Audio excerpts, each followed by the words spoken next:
the NYSC decree of 1973.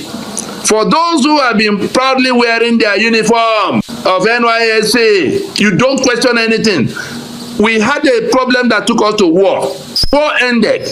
Instead of going to solve the issues that are still unresolved to this date, these same issues we are raising today were the things that took us to war in 1967. How do we live together? Was that not the issue that they went to Aburi and agreed, and then they came back and go on and go abandoned it at the direction of the British and began to kill people, to lock everybody down into what we have seen now? Now, instead of going to solve that problem, you now set up a scheme in which you took young people who may not have been politically conscious when the trouble began, to say, let the young people mix up. The children of the north will come to the south and see their country. The children of the south will go to the north and see their country. And as they mix up, they will understand themselves better, and it will be El Dorado thereafter. That's the front.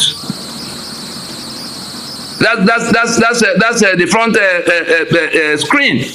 At the back end, the NYSC was a scheme by which the children of Sokoto, the children of Kano, the children of Maiduguri were sent to go and serve in Lagos, in Port Harcourt, in Warri, where they will be retained after the service year in NNPC, in MPA, in Central Bank, and all such institutions. Whereas the children of Lagos, the children of Ibadan, the children of Warri, the children of Enugu, the children of Port Harcourt are sent to go and perish in Kaura Namoda, in Gashua, in Brinin, Kebi, wherever. And you get there, there is no prospect of any kind of job. You are taken to rural places to go to teach. 90% of the bureaucracy of how Nigeria is being managed, whether you went to NNPC or you went to Central Bank or you went to any of all these other places, the recruitment process was in that standing instruction of retain them when they come to serve in your place in Port Harcourt, and then they put it in that constitution.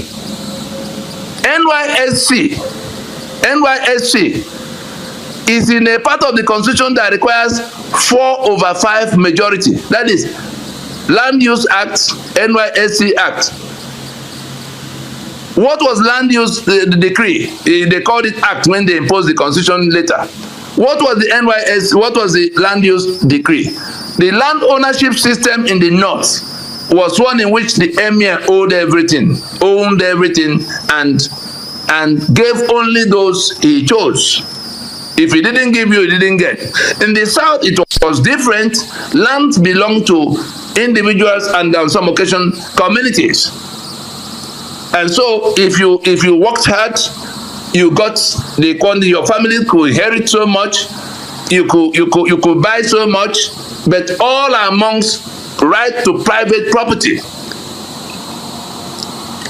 The north, this same caliphate, targeting the lands of the south and everybody else in the middle belt, decided to bring the land use decree in which government became the owner of all the lands. In that military era, the governors who were now to be holding, the governors were appointed.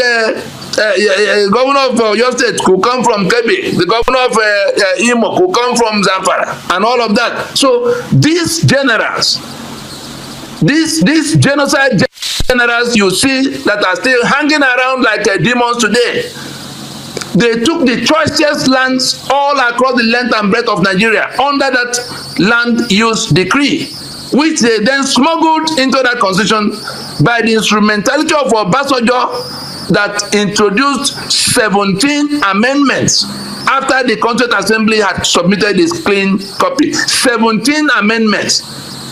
One such amendment is to restore for the caliphate the states that the Constituent Assembly rejected as federating units instead of the regions. That was how we lost all our economic assets.